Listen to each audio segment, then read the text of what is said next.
And a very good morning to you. It's Monday, the 12th of November 2018. Welcome to another week here on United Kingdom Talk, where the weather continues. We're still in summer. We're still in summer at the moment. Today, we're looking at 14 or 15 degrees centigrade, around about 60. Can't complain. Yesterday, I went up to the swimming pool last night. No coat on. It goes on and on. Second week in November. Long may it last. More global warming. That's what we need. Absolutely. More global warming, boys and girls. So yesterday after the show, my mate came round and we had Slimming World chips. And I had out-of-date baked beans from the tin shop. If you didn't know already, there's this little shop that I go to in Woodall Spa. Sorry, not in Woodall Spa. In Chapel Hill, which is quite near my caravan. And it sells all near to date or just about to go out of date or out of date tins of food. And there's nothing wrong with them. You get tins of beans for 20 pence, dear. Yeah, not shop's own brand. Oh no, Branson baked beans with chili. And you know that there's no bacteria or virus that can possibly survive once it's doused in chili. Absolutely not. In fact, I feel that I'm about to expire sometimes after chili. Do you? That's what we had yesterday afternoon. Watched a bit of Dynasty. That's for the Americans. We call it, of course, Dynasty, which is, I just find it hilarious, and I've been telling you for ages now to watch this thing. You need to watch two or three episodes to get into it, and then you'll just realise how ridiculous and stupid and funny it is all at the same time. Absolutely hilarious. It really is. Had a little bit of sleep, got up, as I say, walked up the swimming pool yesterday. That was about round about 7:15, something like that, 7:30, 7:45. And no coat on. It really wasn't cold enough for a coat. I could hear all sorts of banging going on, and it was a fireworks display, which I thought was a bit late, to be honest. Over at the South Hill Park, which isn't too far from me. I'm in Bracknell in Berkshire this morning, by the way. There was a firework. As I was walking to the pool, everyone was coming back the other way. And I thought, that must have been an event. And possibly someone had let known that I was about to walk on that route down to the swimming pool. And people just wanted to meet me. I'm sure that is the case. Anyway, so they were all coming this way. There were children with little light up stars and things like that walking along, families and what have you. And I got to the park and I realised that there was this event going on there. I knew nothing about it. Not only the fireworks had been going off, that had just finished, but it was some sort of like a fun fair type thing as well. And looked like there were mainly rides, mainly rides for little people there. I couldn't see like a big wheel or Dodgem cars or anything like that. More like little, roundabouts with horses and vehicles going on that little ones can go on and go round and spin round and round. I actually get more pleasure out of watching children going on these things than I do myself. You won't catch me on a roller coaster. Nothing could give nothing could give me greater pleasure than to see my great nieces and nephews on the Blackpool Big Dipper going up and down and screaming their heads off. I would love that. No, I'm not getting on it. No! I'm not getting on it. I love it when they're little bit like when you're on the plane and there's a lot of turbulence. You hear the people on the plane, don't you? Oh, we're gonna die! I just sit there and laugh. It's hilarious. What are you going to do about it? Nothing you can do about it. If you're going to die on a plane, you're going to die on a plane. That's it. You might as well enjoy the experience, mightn't you? But I'm really scared. Oh, God's sake, man. Walked past all those people there, as I say, up the hill. It's quite a steep hill to walk up, and got to the swimming pool.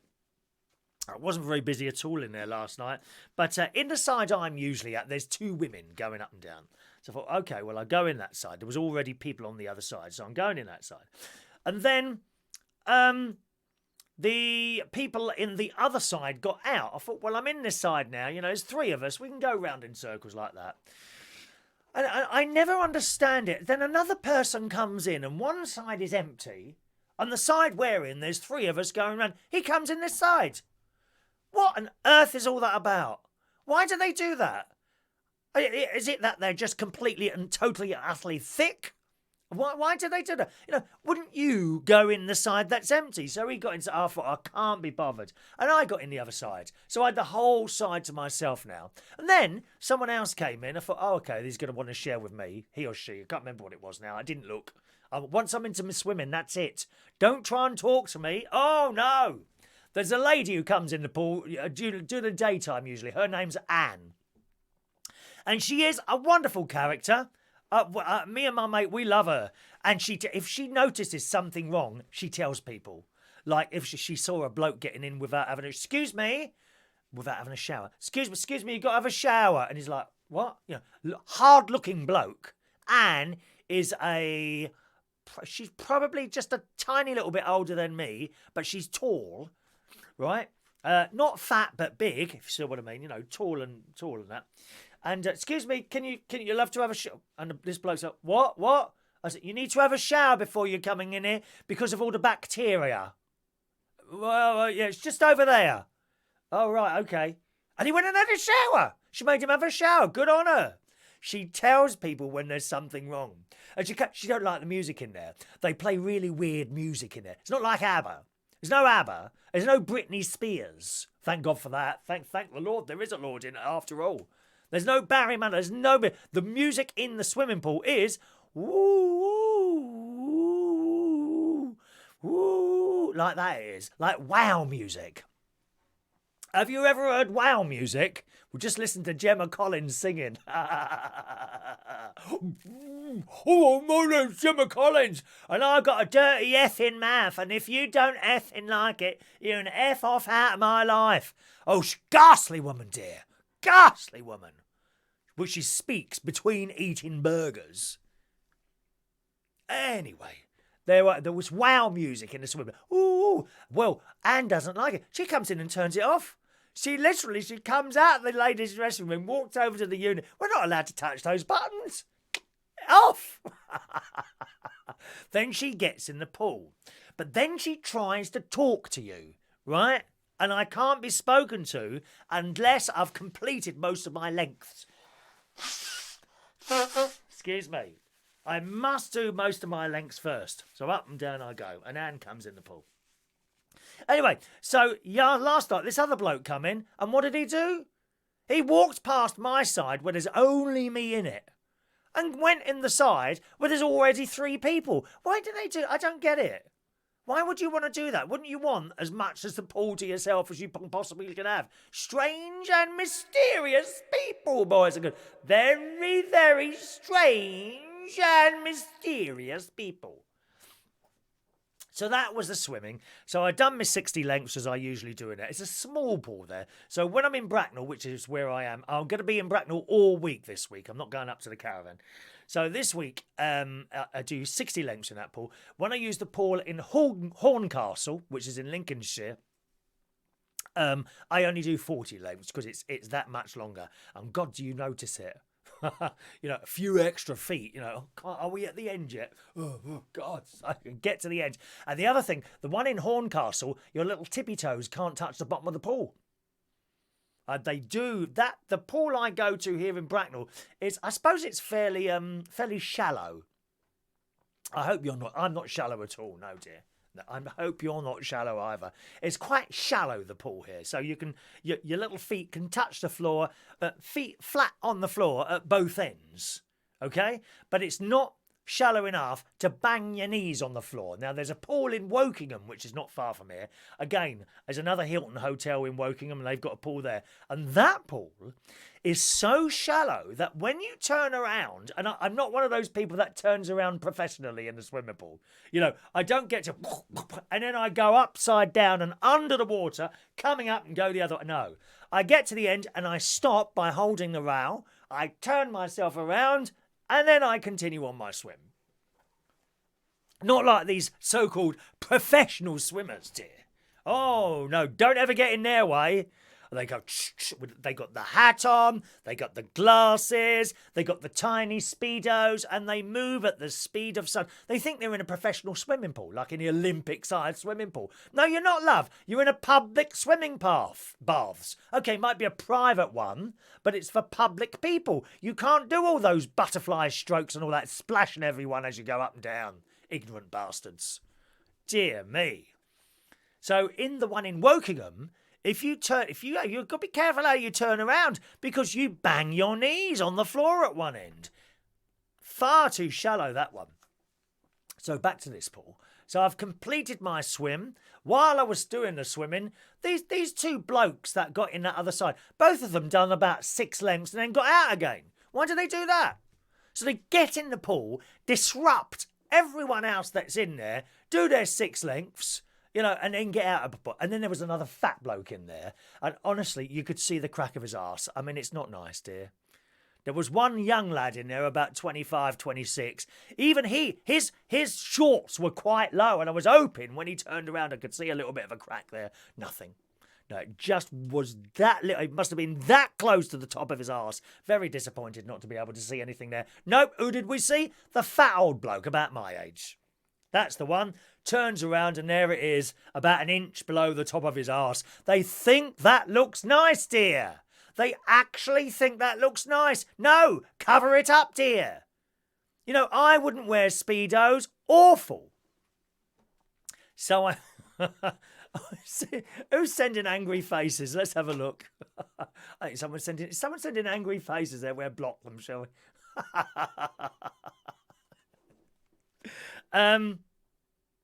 Where was I? So I've got out the pool and I'm just going into the little shower area. Now in the Bracknell pool we've got separate showers, ladies and men, which is fantastic. And also we've got cubicles in there, so you're not all in one go. So that's great. You're getting a little cubicle. Close the door. Some people don't close the door. You close the frosted glass door.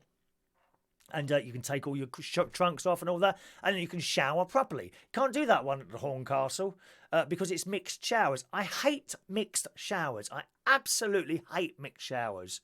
But there's a lot of pools like that, aren't there? With men and women sharing the same showers. Not in the one in Bracknell. So I've got to the shower. I'm about to go in, and the boy is there. The boy who's looking after the swimming pool on this last night.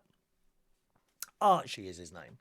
And he's going to leave. He's leaving today, I think. And he's been there about 2 years. And I was asking him, well, why are you leaving then? He said, I can't get up the ladder here. He said, there's not really any prospects. He didn't feel that there was any prospects for him. And he's probably, he's a lad come out of school, wanting to be a PE, what's it called?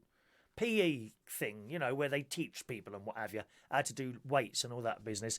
And I don't think he's been happy there. But nevertheless, he's done it the right way round, and so many people make this mistake. He's got another job before he left that one.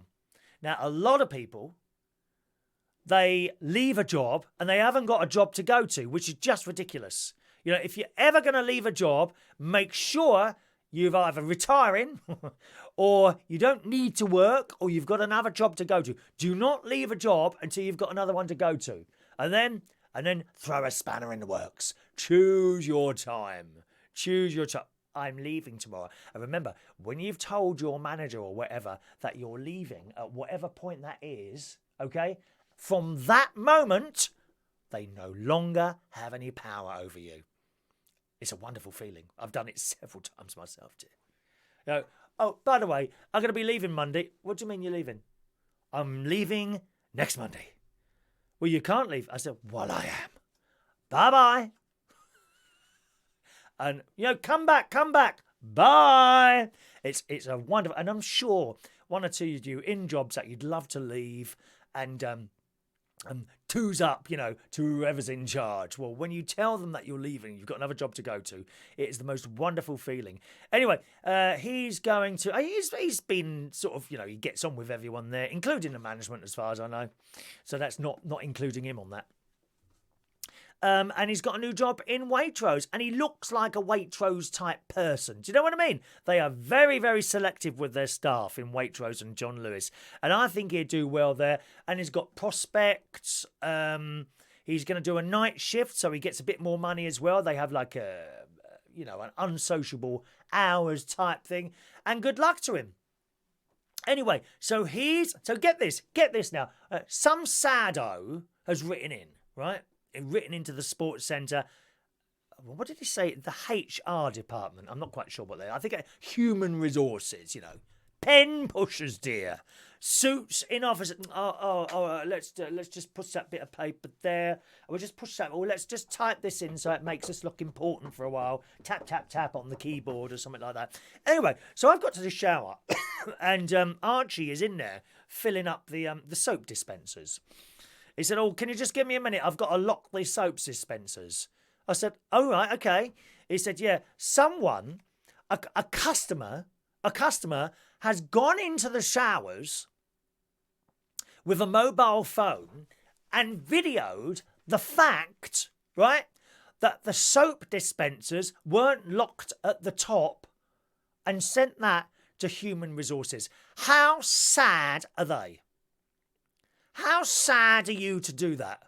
Now, not locking the soap dispensers doesn't make any difference to your experience of the sports centre or indeed the showering facilities.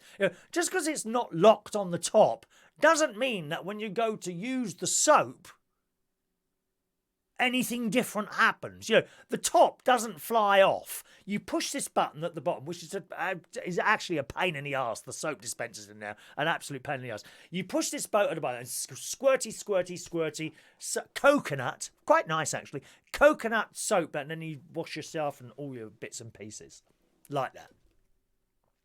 Now, I've never noticed whether or not the tops have been locked or not. But one presumes, to fill them up, you would take the top off and pour the stuff in there and put the top back on. Now, by locking it, you're just giving the lads and the girls a little bit of extra work to do, because every time they go in, they've got to go in with a key, unlock the thing, take the top off, pour it on, put the top on, lock it up again and all that business. I don't know why they have to lock it up. I mean, you can't nick it. It's not like, I don't think you can nick it. I don't see how you would be able to nick the soap from the top. So it can't be a security thing. But nevertheless, some sado, has gone in there and filmed the fact that the tops of the soap dispensers aren't locked. And sent it to the human resources management, whatever that is, to get people into trouble. I can't bear people like that. And there's a lot of them about. He's a keyboard warrior. One of the Twitter trolls. Tap, tap, tap, tap, tap, tap, tap. Hate, hate, hate, hate, hate, hate, hate, hate. One of those he is. And there's a lot of people like that. Sados that write in letters. Oh, I've been doing this for so many years. And I just like to complain about it. You know the sort. Now, if I don't like something, I will tell you. I will tell whoever it is. Now, listen, mate, you are not putting those tops on there. You've got to do that. Come on, get on with it and don't be so bloody lazy. I'd be like that. But no, it doesn't affect anyone. It doesn't affect anyone. The fact that little thing at the top isn't locked or not doesn't affect anyone at all. It's just a job's worth.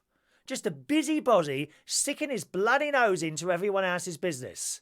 How sad and lonely is he? I did find out, because they know who it is. And guess what? It's a millennial. Oh, yes. Someone in their early 30s. Had to be. I knew. I said, you know who it is? And he wouldn't tell me. I said, how old is he? He said, early 30s. That's it. There's your answer. It's a bloody millennial. I hate them. That's a hate crime against all millennials. Report me to the police immediately. It's a hate crime against... I hate millennials. Knew it. Just sitting there. What probably happened is that he looked on his phone, right, and didn't have any messages. You know how they are. Every 5 minutes. Tap, tap, tap, tap. Tap, tap, tap, tap, tap. Every 5 minutes. Tap, tap, tap, tap, tap, tap, tap. Looking for someone else. He had nothing, no messages probably on his phone. What can I do with my phone now? What can I do with my... Probably an X. Probably the dear phone. What can I do with my phone? I know. Let's go in and film the soap dispensers and try and get someone into trouble. You sad, lonely, pathetic character.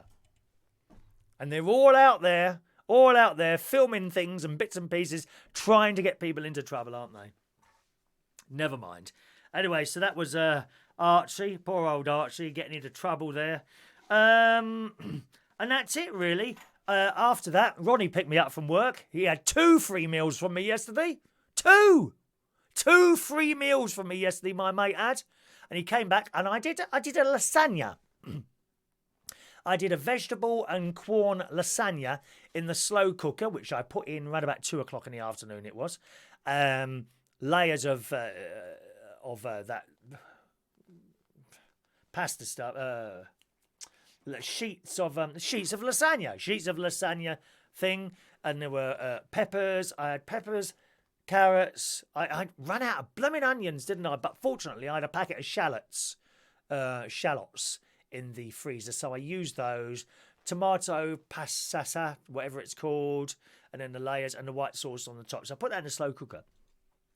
Now, so my mate came round and I served this up, and it was edible. It was all right, okay? But in all honesty, it was a bit sloppy. And I think that's probably because it was done in the slow cooker and not the oven. Because if you put it in the oven, the top of it gets a bit crusty, doesn't it? Well, that doesn't happen in a slow cooker, unfortunately. Now, it was also very, very thick. You know, whereas maybe you get those lasagnas, it's awful, ghastly lasagnas that you get frozen in supermarkets. They're about that thick. Well, mine was about that thick in the slow cooker. So obviously you don't have so much of it. And it was all right. It was okay, but it was a bit sloppy. So I don't think, and actually my nephew's wife has also done lasagna in her slow cooker, and hers wasn't as sloppy as mine, but nevertheless it was still kind of sloppy, if you see what I mean. So I think possibly lasagna is not something you should be doing in the slow cooker, and next time I do it, I'll do it in the oven. I don't know how long you cook that for, probably about 45 minutes or something like that in the oven. But we ate that. We watched some more Dynasty. And then my mate went home. And then I watched last night's Doctor Who, which is it's just becoming a little bit too political for me, really. It's a bit like, let's teach the audience something rather than let's entertain them. Have you found that? I think the girl who's playing Doctor Who, Jodie Whittaker, isn't it? I think she's excellent, but it's not so much a science fiction story now, rather than the BBC trying to teach us something. So this week it was about the split up between Pakistan and India. And I'm like, well, I'm not watching Doctor Who to be taught stuff. I want a bit of science fiction, some unbelievable stuff in here. And you're trying to teach me stuff. And it was all it's been politically correct. We had a race issue 2 weeks ago. Was it 2 weeks ago or last week or something? Where the black people were terribly treated in the America in the 1950s. I think it was the 50s or the 40s or maybe even the 30s, one of the two. So we had that race issue there. And then we had remarks going towards one of the girls fancying the other girl. I thought, okay, so we got the gay thing in there as well. Why are they trying to teach us? We just want to see the Doctor fighting monsters and looking after planets, don't we? I don't want to be taught something on Doctor Who. I can watch that on the news or documentaries. Can we just keep it as a science fiction programme, please? What are you doing? Of course, it has to be said, this is not the fault of the actors or actresses. It's not their fault. It is the writer. It's the writer who's doing this, putting all this other stuff in there that I'm just not interested in me. And I think it's possible if if they don't stop doing this in the next few weeks, I might even stop watching it because I'm losing interest. It's just teaching me stuff trying to teach me stuff all the time, which I already know. We know how badly black people were treated in the 1930s, 40s and 50s, not just in America, but all over the world, in various different places. We know that some girls fancy others and some boys fancy boys, like me, fancy men. We know all that. Don't be trying to teach it on the programme that is supposed to be entertaining me, dear. Doctor Who. Where are the monsters? We had these two pathetic things dressed up with great big teeth last night and about 200 eyes on their heads. They were like that, weren't they? They were looking after dead people. If you're dead, they would look after you. It was a little bit of a sad ending and what have you. And I loved my favourite character last night, the grandmother.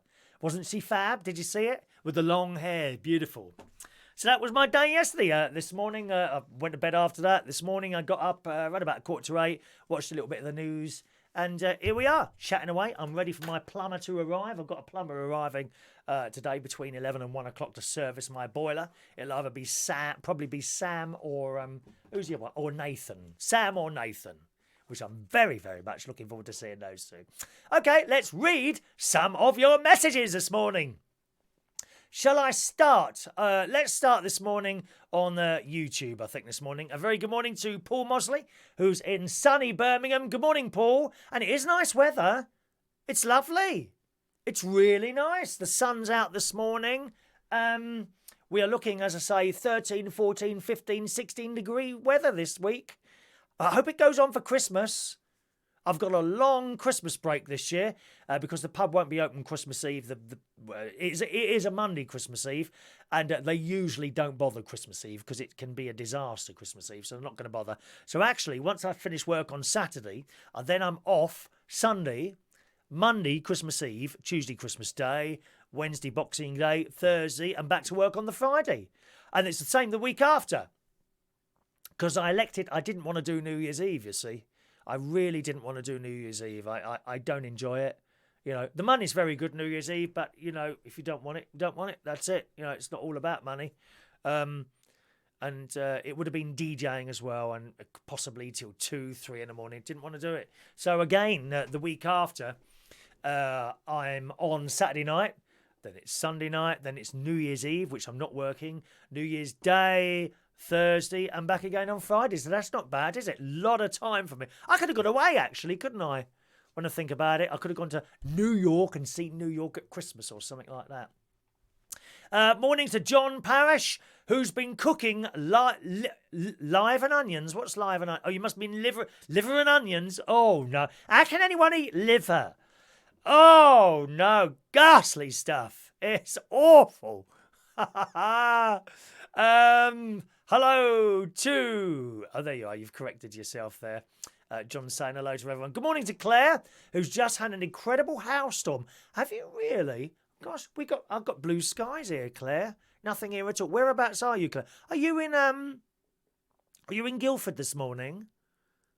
It's funny, isn't it, how close you can be and yet get completely different weather. I'm looking out the window here in Bracknell, and there's not a single cloud in the sky at the moment. Not a single cloud. Isn't it funny how that is? Very strange and mysterious. Yes, indeed. John likes the jacket. Thank you, John. John, this one has been out before. This is a Moss Bros one. This is actually a cheap one. I think that was about £79, that one, from not John Lewis. What did I say? From Moss Bros. They've got some new ones in there. They have got some quite new ones in there, which I'm tempted by. I'm tempted, boys and girls. Paul says, Anne sounds like a nightmare. Yes, she is if you don't get on with her. She'd tell you off. I'm sure you do a lot that's wrong. Absolutely.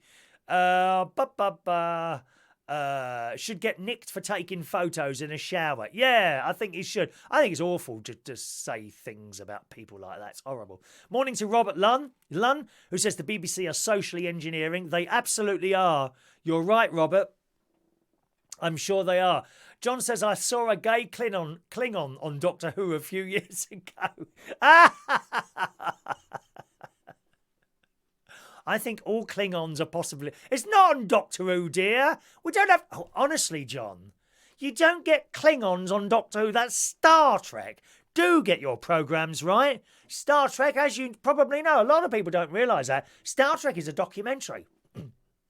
There are actually United Space Federation ships flying around this planet at the moment. And what they do is they put a camera in this case, the Enterprise, and it is a documentary. There are actually people up there. Did you know that?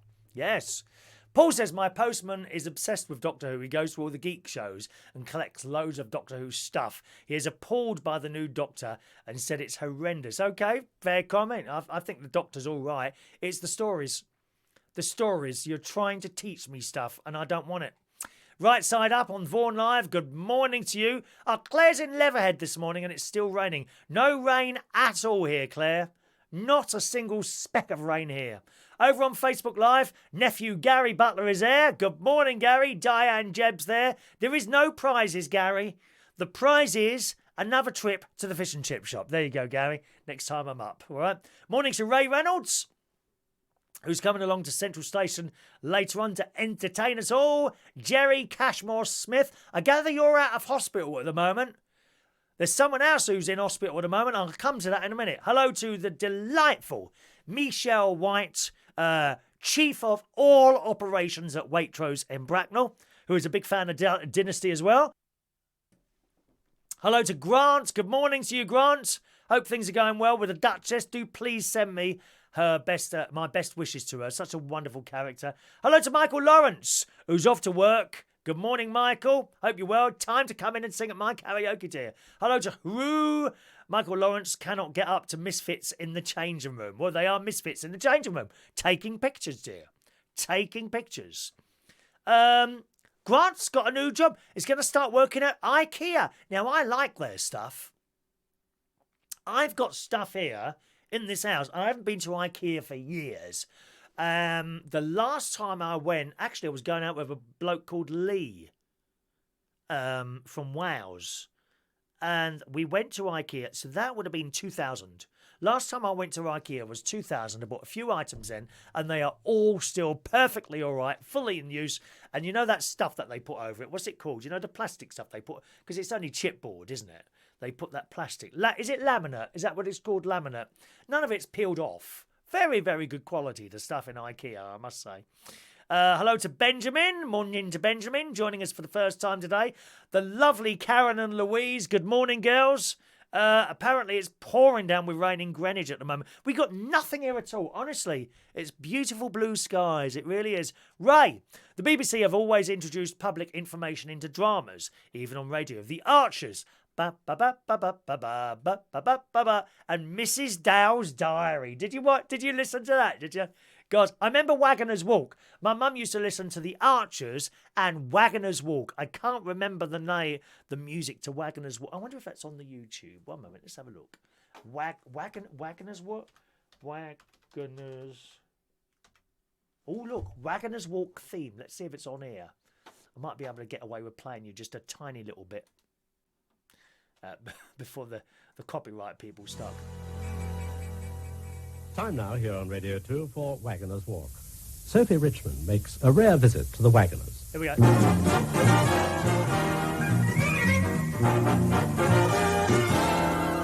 No, that's not the music I remember. That's an update, that is. Oh, hang on.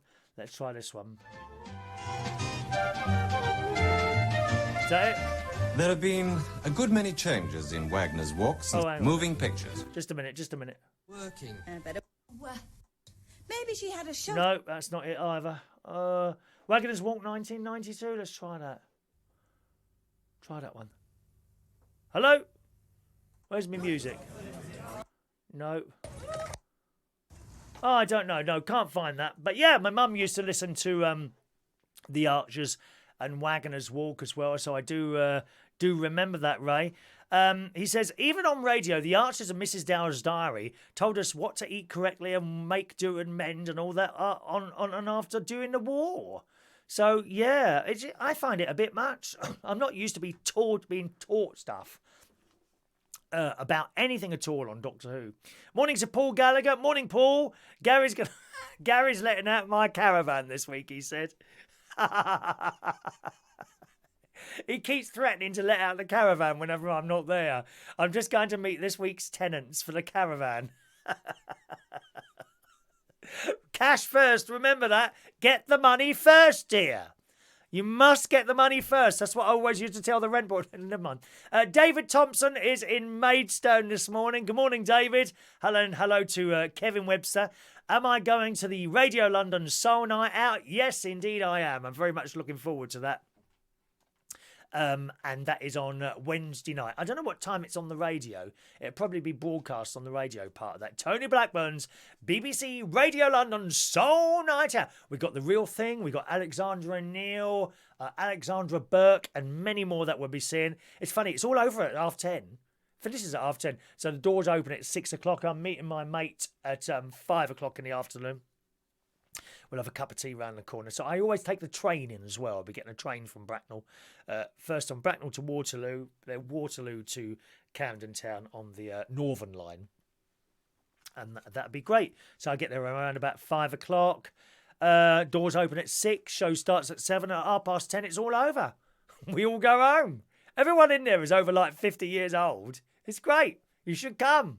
Be great. Excuse me. Oh, dear. Oh, gosh sake. Dear me. Dying here. No one cares. I'm dying. News stories then for you this morning. There's a lot of airline stuff around today. Now, here's a great way of getting away from people if you owe them money. In this case, the Inland Revenue. In this morning's Super Soaraway Daily Mail, this bloke, 51 years old, a fugitive fraudster. That sounds quite good, that, doesn't it? A fugitive fraudster fled justice after persuading a flying instructor to drop him off in France doing a lesson. That's how to do it.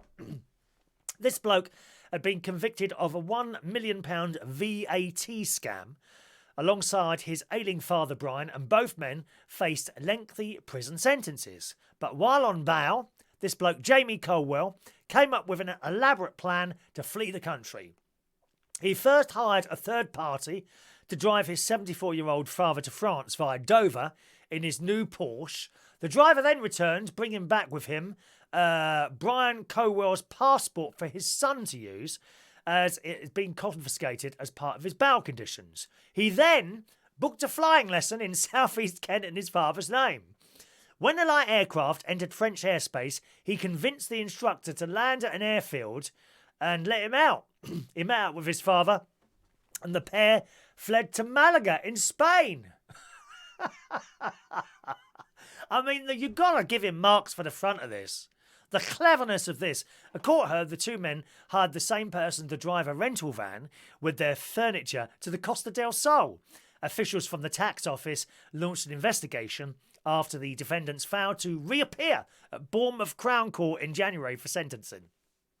They were able to track the rental van's journey to an address in southern Spain, where the father and the son were arrested. Oh, I never got away with it. Oh, top marks for trying on that one. The pair also admitted offences for breaching court bails and were given an extra 6 month sentences. Oh, well. Apparently they were at large for 5 months before they were discovered. That's a good idea, isn't it? So if you don't want to go to prison, you just hire a little plane and get it to take you somewhere else. Marvellous. I wonder how comfortable it was on those things. I've got 3 airline stories for you today. That's one. How's my foot doing? Says right side up. Oh no, it's still giving me a bit of a problem. It's not as bad as it was though. My foot's a lot better than it was, but it's a tendon thing that keeps clicking. Thank you for asking. I appreciate that. Fighting on the airplanes. Now we're used to hearing of. Oh, what's happened there? One moment, please. Oh, where's my story gone? We're used to hearing of passengers fighting on airplanes, usually because they're drunk. Usually dreadful people getting drunk. Anyway, in USA Today, this story. An American Airlines flight attendant who says she was dragged down the aisle by a scarf by a fellow crew member has sued the Dallas-based airline for failing to investigate the July 2016 brawl or take actions to ensure her safety. She was dragged down. in her lawsuit filed on Friday in federal court and obtained by the Dallas Morning News. Da, da, da, da, da, da, da, da. This woman says another flight attendant, Laura Powers, maliciously dug her fingernails into her arm and slammed the door of a beverage cart on her arm, and later grabbed my scarf, choking me, and dragged me down the aisle in front of the passengers. I mean, maybe it was just a show. Have you been on was it American? Oh, I've been on American Airlines. Never again. Never again. That was about 6 years ago or so. We got American Airlines to Las Vegas, actually, me and my mate.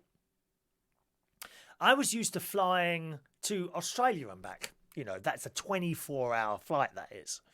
And I save up the money and I pay for the nice seat so you can lay down and all that business, right? And I thought to myself, well, Vegas is only about 10 hours.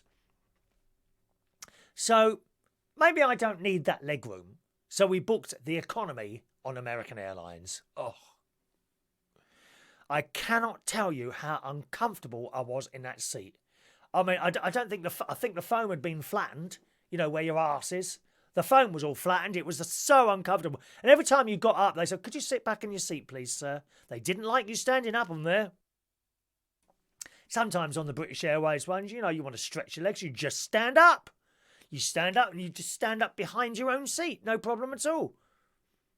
You know, or if you're in the economy, you go to the back of the craft and you just stand up there sort of hanging around by the toilets and the cafeteria, you know, where they do all the food, and the galley. Hang around by the galley. Didn't like you doing it on American Airlines. So we missed that show. I would like to have seen that show. Good morning, Adrian. Bit late this morning, aren't ya? God's sake, man. How long have we been here? Nearly an hour. Do try and get here more on time. And there's another one here.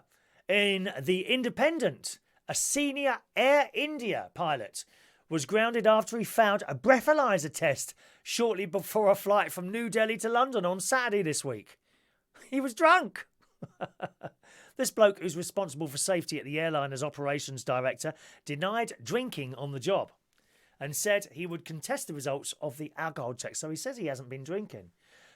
It was 1:30 in the afternoon, he says, and only a bloody stark raving alcoholic is bloody drunk at 1:30 in the afternoon.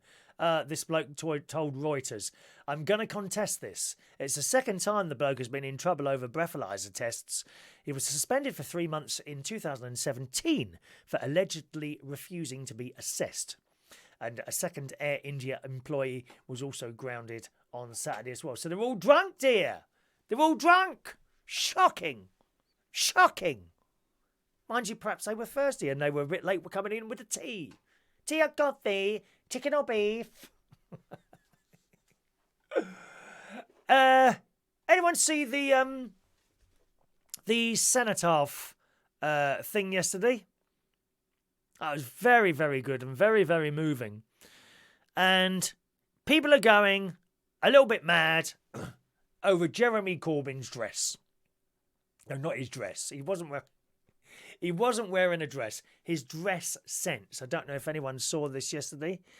But as always, he did look very scruffy. You know, there you've got Theresa May in a lovely coat and at the poppy, everything's perfect.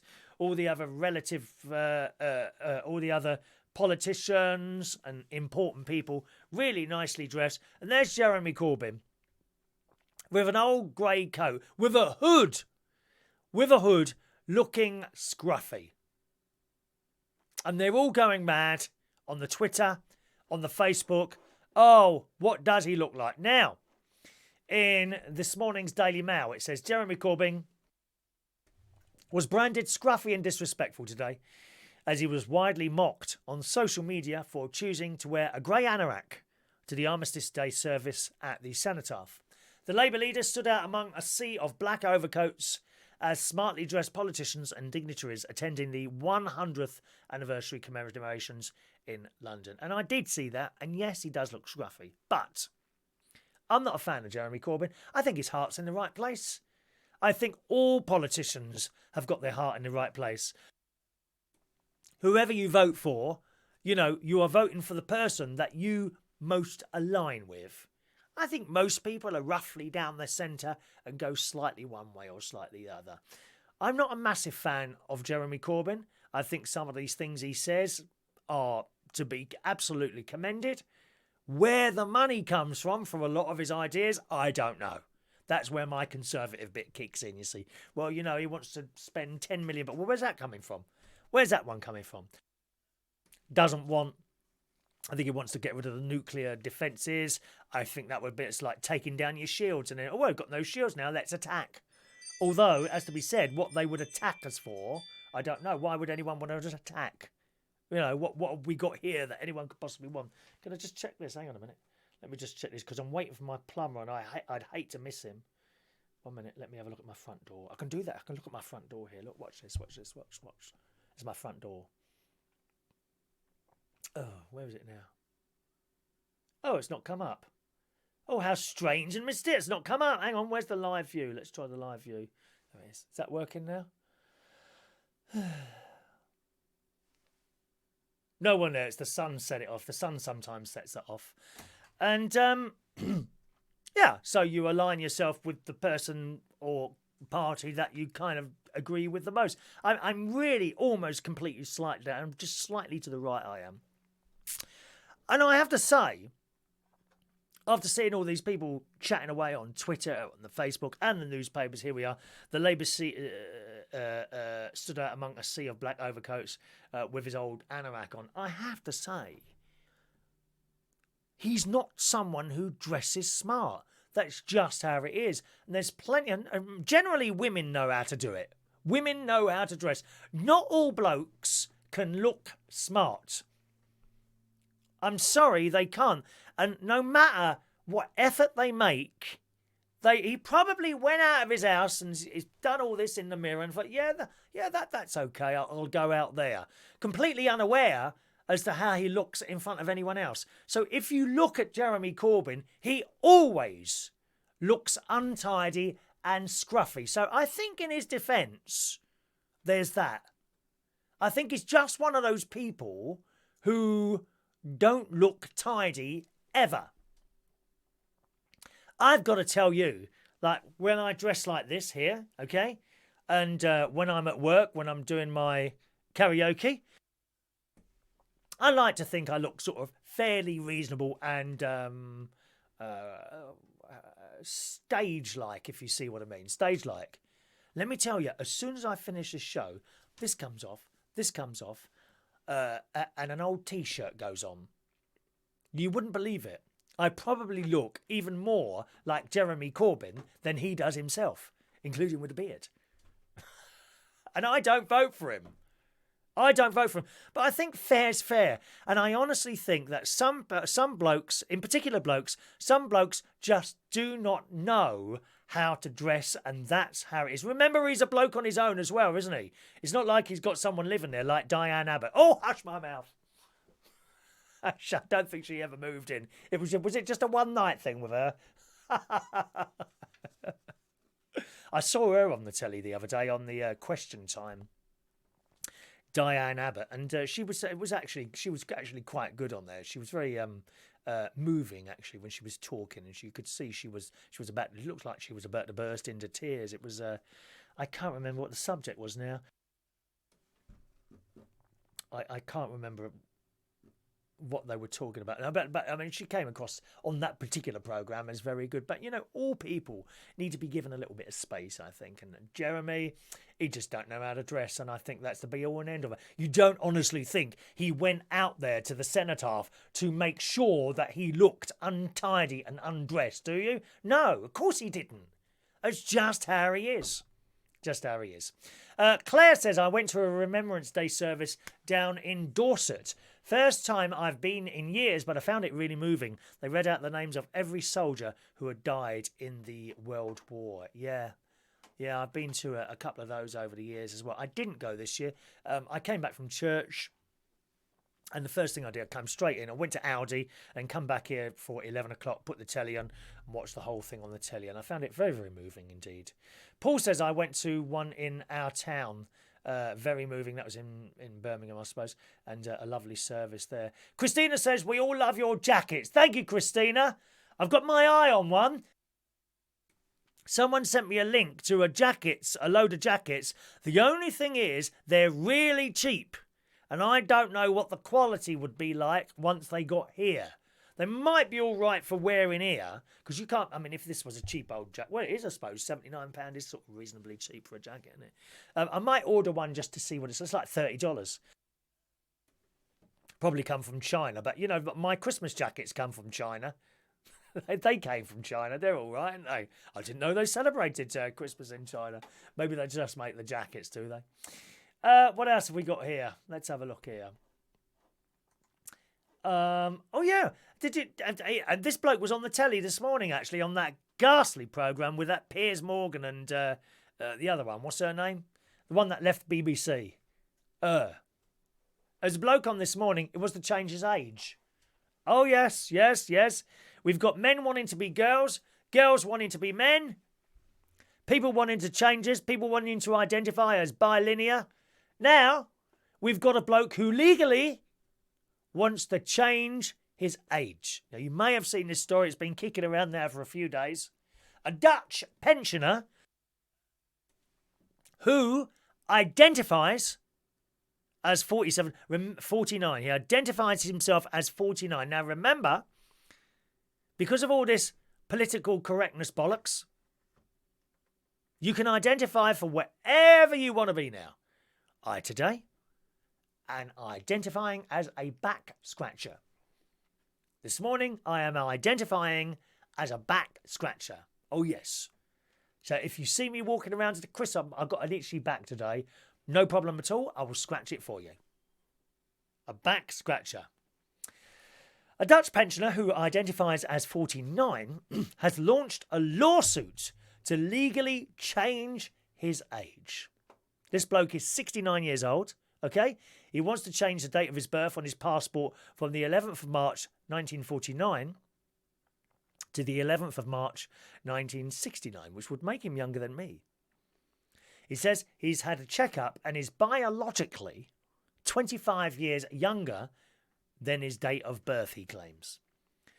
The man, the Netherlands media personality and motivational speaker, has applied to a court in southeast Amsterdam, which is expected to rule on the case within 4 weeks. He hopes the move could improve his life, as he says he feels discriminated against because of his age. And I can see that, you know. I guess I can see that. Does he look 69? Absolutely not.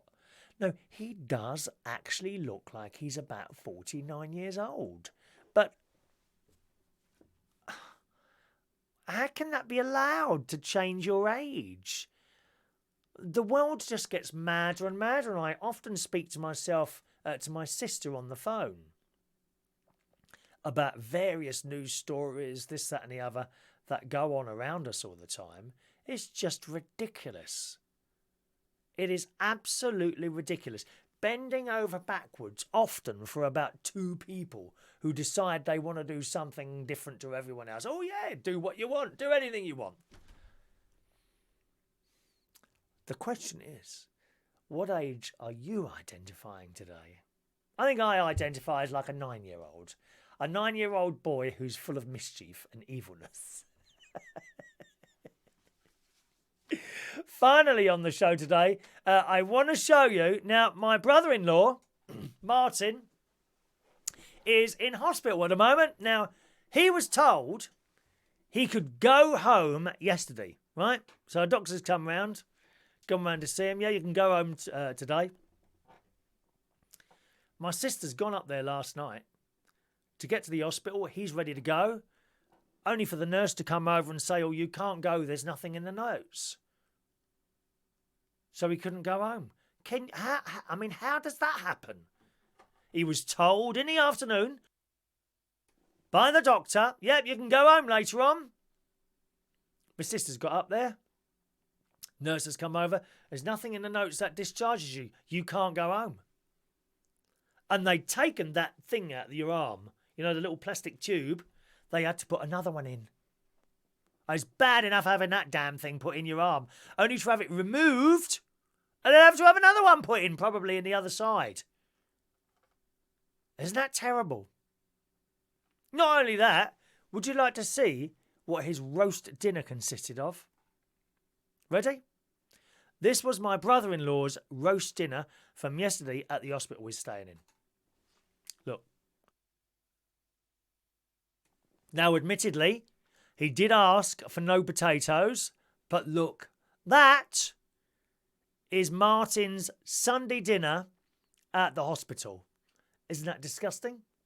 Now, if you'd asked for less or no potatoes, wouldn't you have thought that they'd filled up the plate a little bit more, perhaps with a couple of carrots or peas, or even a little bit more broccoli? That was his roast dinner yesterday. Shocking. Absolutely shocking. All right, let's do today's birthdays, boys and girls. Happy birthday on this Monday, the 12th of November 2018, to the lovely Joan Dunbar, who is a very young 46 years old today. I met Joan when I was doing the karaoke at the Golden Lion in Camden Town. I think it must be about a year ago now, maybe a little bit longer than a year ago now. I'm not there anymore. Happy birthday, Joan. Such a wonderful character. Lovely to see you on your birthday. Happy birthday. Happy birthday, 30 years old today, to Kyle Keane, 30. Ferenc Collins, good morning. Happy birthday to you. Jenbug Fidel, who's raising money for Beat. Good morning to you. Happy birthday. Jeffrey French. Jeffrey French, who makes films. He was actually filming me a couple of years ago doing the quiz at the Mayflower, where he used to do the quiz there. I'm not there. I haven't been there for about 3 years now. But I don't know if he's still making the film or not. But happy birthday to you, Jeffrey. He hosts quiz nights as well. Katy Smith is 36 years old on this Monday. Morning, Katy. Happy birthday. Samantha Warren, 33 years old today. Keith Romberg, it's his birthday today. Happy birthday, Keith. And Joshua Melendez is 53 years old today. So happy birthday, boys and girls.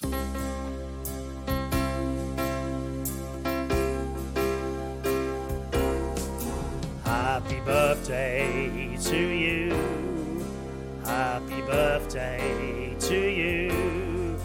Happy birthday. Happy birthday.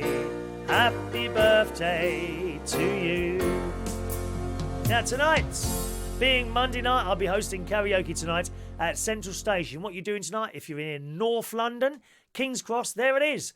Karaoke tonight, and indeed every Monday at Central Station from 7:30pm till 11 o'clock with cheap drinks as well. Central Station Bar tonight, Monday night karaoke from 7:30 up there, 37 Wharfdale Road, London, N1 9SD, and that is for your sat-navs to get you to the right place. Thanks very much, gang. I shall now await my good-looking plumber and see if my pipes need seeing to. And I do hope he does give my pipes a very good seeing to. Have a nice Monday. I'll see you soon. Bye-bye now.